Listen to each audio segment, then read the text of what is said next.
Well, I think the first person I actually called was my dad, to chat to him about it, because he's going through it, which sort of, it helped me better understand processes, because I know when you're getting told these sort of things, you're not always listening.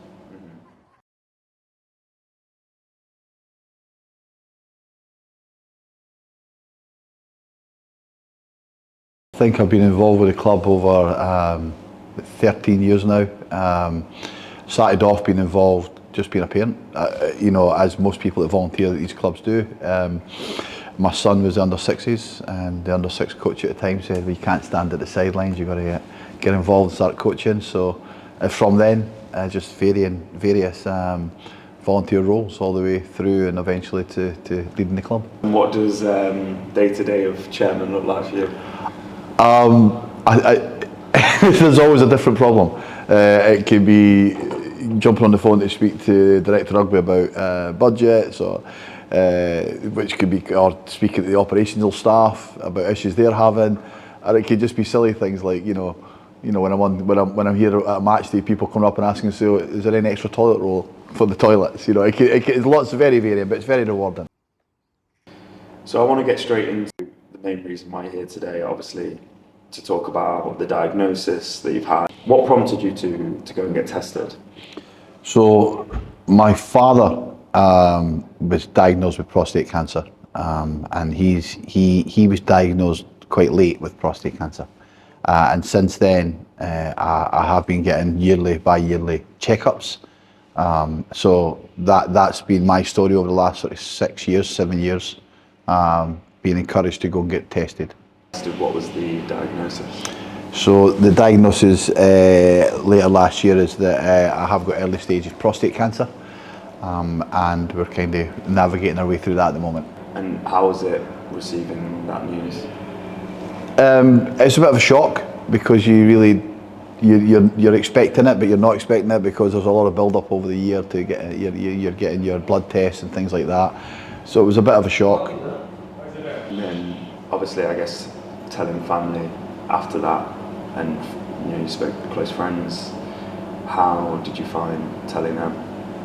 I think that is difficult, because you're not looking for sympathy. You're kind of just you're more worried about their reaction. You're more worried about how they're going to feel. So speaking to the kids was quite difficult. But they're quite level-headed, and my daughter's at medical school, and right away she's just reading up on everything to do with it. But then I wanted to start to tell my friends, my very close friends, because I've got a lot of close friends at my age, and I wanted to let them know, because I wanted to encourage them to go and get tested, which I feel is really important. What did you learn going through the testing process and reading about it? But I think a lot I learned is NHS is amazing, and we understand that. I think one of the main things I learned was that if you do catch this early, it is treatable. I mean, 64,000 men a year are diagnosed with prostate cancer. That's 1 in 8 in the UK will catch prostate cancer. It's down to 1 in 4 if you're black. So it's the most common cancer in the UK, and which totally shocked me. Obviously today, I wanted to ask, why did you want to come and talk? I don't know if I really did want to come and talk. I just felt that I had a little bit of responsibility to come and talk and raise awareness. And the reason I wanted to do it this way was, the club has a platform. I think we've got over 30,000 followers, and I kind of felt, well, rather than put it on my Facebook where like 2 people might read it, I thought doing it this way would mean that we could use this platform to get out there and to encourage more men to get tested, to encourage mums and sisters and sons and daughters, to encourage the males and their families to go and get tested. What are you hoping that this interview will achieve then? I really would like to see, hopefully, that more men will go and get tested, who think, that it's not me, it's not going to happen to me. Let's get tested as early as possible. The earlier the diagnosis, the much higher percentage of full recovery, and being able to fight this. The later it goes on, the harder it gets. So for this, I just want as many men as possible to go and get tested as early as they can. And the testing process is very much, I was feeling a bit iffy. I think that's what it was. It was probably about a year ago by now. I started to feel a bit iffy. A few aches and pains, but at my age you get aches and pains all the time. I just wasn't really feeling great. Had a few sort of other problems that you can sort of read online that's quite common with having prostate cancer. So, you know, I went to the doctors. At first they weren't too keen about testing me, but then I sort of highlighted, you know, my age, and my father had it. So, you know, I then went for a blood test. So it's very simple blood tests for a couple of months. You do these blood tests, and then they do the other sort of more intrusive sort of tests that they do, which are perfectly fine. And then eventually, you know, went for a biopsy, well, MRI scan, then went for a biopsy, and the biopsy came back that they had found cancerous cells there. And where I am just now is because I've caught it very early. Where I am right now is I'm almost like on a watching thing where I'm getting tested every 3 months. I go back to see my urologist next week as we prepare for me to go into treatment. You're in a stage now where you're going to go back every 3 months. Yeah. How does that feel mentally to have to go back? That's the hardest part, and I think the mental part of at what point will this start? What time will it be? Radio? Will it be chemo? What will they be doing? And I think that is the hard part. It's that mental, and I think for me, what I've done is I've tried to deal with that in different ways. You know, spent a lot of time getting fitter, losing weight, healthier, being more focused, trying not to be stressed as much. Like for example, at work, I've got a lot of good people there that really support me, and at the club itself. So trying to relax, enjoy my time a little bit more, and just realised and just keep on reminding myself that I've caught this early. So if you do get tested early, you catch it early, there is a recovery. I think for me it's the not knowing when I'm going to be starting the treatment, which is difficult, but what I'm trying to do is get myself as fit as I can, so when I do have the treatment, I can deal with it better. You obviously said off camera that this wasn't about raising money.